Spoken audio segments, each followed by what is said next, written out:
But then you ended up you get into a relationship and you end up having a child at 29, correct? No, 28. 28. Well, was I 29? You, No, I turned 20. Don't get me lying. It's 28 or 29. Either way, like I got engaged, I had a baby at 28. right. Yeah.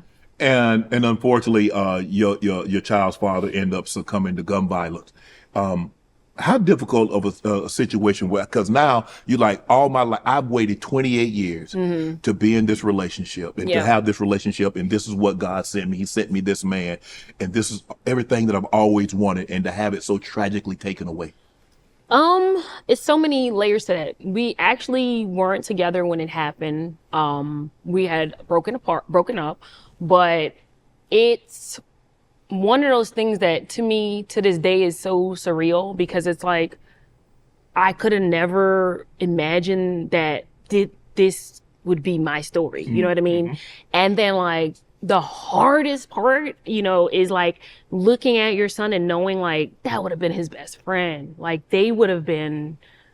he's so much like his dad when it comes to like certain things, like from my son likes interior decorating, my son likes cooking, my son likes clothing, my son likes just so many things that his dad would like, but like I could have never seen this like that happening to me. But it's very hard. It's an ongoing thing. It's grief. It's a lot. If you think your family got drama, wait till you see Little Brother on Netflix. You've got John Cena, this big-time real estate superstar whose whole perfect little life gets turned upside down when his wild little brother, played by Eric Andre, come crashing back into the picture. And trust me, Eric Andre is complete chaos. This thing has everybody in it. Michelle Monaghan, Chris Maloney, Ego, Wodum, Sherry Cola, straight comedy heavyweights. This movie has outrageous moments, R-rated physical comedy, crazy situations, but it also has heart. That's what surprised me. You're going to laugh a lot, but underneath all that madness is really about family, pressure, rivalry, and trying to hold your life together when everything goes off the rail. And if you've ever watched them luxury real estate shows, oh, they're having fun, that world too. Make sure you check out Little Brother, June 26th. That's my birthday, only on Netflix. How difficult was it to receive that phone call, even though you guys weren't together at the time? Horrible. I remember where I was at. I remember the feeling. I remember that was the first time that I realized like, oh, wow, this is what people mean when you feel numb. Like my body physically felt numb when I got that news, like for days.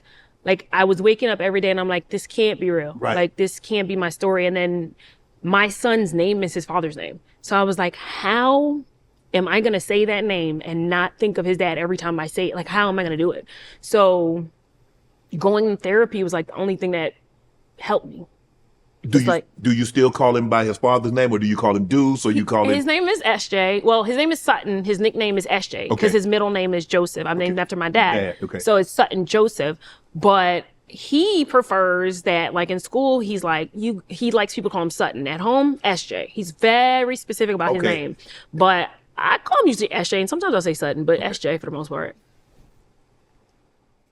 Unfortunately, the internet beat him to telling the story of his father and how he passed, because I would assume that you were kind of waiting to the right time, that you felt. I thought 9-10 to tell him, I didn't know he would look that up.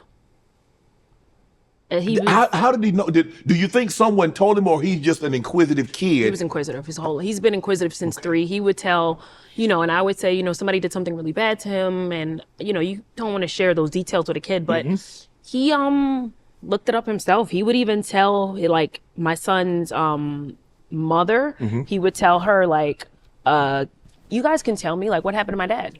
At like 3, 4, he's asking these questions and we're like, we can't, how do we as a family tell him what happened without it affecting him? Wow. So no, like I didn't realize that there was no perfect way or time to tell him, like what happened. So when he found out, I'm assuming he came to you and like called me. I was on my way to an event, and he called me crying, bawling. They were like, he's upset.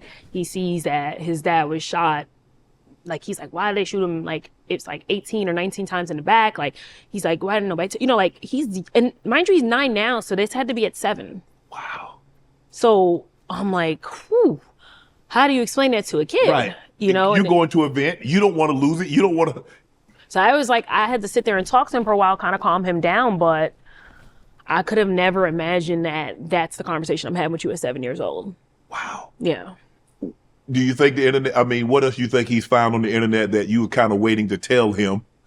Because you see, it seems like he's very, very inquisitive. So you might as well just go ahead and get it out. No, Angela, you might as well go ahead and get it out. No, He's super smart. He waits though. He'll hold information and then he'll ask you later. Inquisitive, he'll keep it, and he'll, like, when he's ready to have a conversation, he'll bring it up. The kid is something else. In fact, he probably will see this. He's like, you be talking about me to people? Like, he's something else, okay? Does it, knowing that he is so inquisitive, understanding that the internet is forever, does that make you more mindful of the things that you post? Does it make it more mindful of the things that you say? Because there's going to be probably, if you say it, you are Angela Simmons. Yeah. If you say it, if you post it, it's going to be on the internet and he'll be able to have an opportunity to find it. I feel like I've always kind of been mindful of everything I say and who I am and what I do. And so, like, I don't feel like there's information out there that I will be like, I'm not proud of it. Okay. You know what I mean? Or Yeah. I wouldn't have a conversation with him about it. Like, this was this at this time. So I don't feel like I have to put an extra, like, layer of filter because, like, I am who I am. Right. You know what I mean? Flicks. I saw a video of your son riding with your dad in the car. Yes. How influential and how helpful has your father been in helping you raise a son? He's great when it comes to advice. Like, I'll call him about anything, and his advice is always, like, right on time. And my son is so cool because he has his own relationship with each grandparent. And so my dad and his relationship's really cute and fun. And when we go over there, my son loves cars, and my dad knows that. So ever since he was, like, literally like, come on, let's get in the car. And so he'll ask questions about the cars and all that stuff. So they have a really good relationship. You were in a relationship, a public relationship with Yo Gotti, and he tragically lost his brother to gun violence. And it's something that, going through, and unless someone has been through it, it's kind of hard to to know what that person is going through. But you had been through it. The father of your son had tragically lost his life. So you guys were able to talk about it on a level that maybe not a whole lot of people would have been understanding. So how were you able to, because it's tough. A family member, I mean, like you said, when you got that phone call, so you can just imagine him getting a phone call that his brother had lost his life. Yeah, I think out of respect for his family and everything, I don't really want to discuss, like, stuff around, like, stuff like that. Okay, that's Yeah. good. I'll tell you what you do want to discuss. Memphis. It's been in the news a lot lately, from the NBA players talking about the hotels and the accommodations. And I'm assuming, God is from Memphis, that you didn't stay in a hotel when you were in Memphis, but the cuisine and the nightlife and what it's like. Give the people a glance, because, and what I was trying to tell people, you got to understand, these guys make $30, $40, $50 million a year. They're used to staying in the Ritz and the Four Seasons and the Montage and these palatial estates. The Hyatt, Best Western, the Days Inn ain't gonna cut it for them, even if it's only for Luther Vandross, only for one night. Talk to us about Memphis. You spent some time in Memphis. You know what it's like, the dining, the nightlife. What's it like? I would just say, I've spent time there. Even before him, like, I would go there for, like, work and for signings and different stuff. But I would say food is good. It's just that I'm vegetarian, vegan. Ah, man, you can't go to Memphis no damn vegetarian. You need to go to California. So for me, I can say the sides. I found good sides, but they looked at me like I was crazy, like, oh, you don't eat no meat. We ain't got nothing for you. So I don't know if y'all want to hear my perspective on food in Memphis, but hey. Want to join Club Shay Shay? Become an official member by hitting that subscribe button, where you never know who's going to be joining us for drinks and conversation.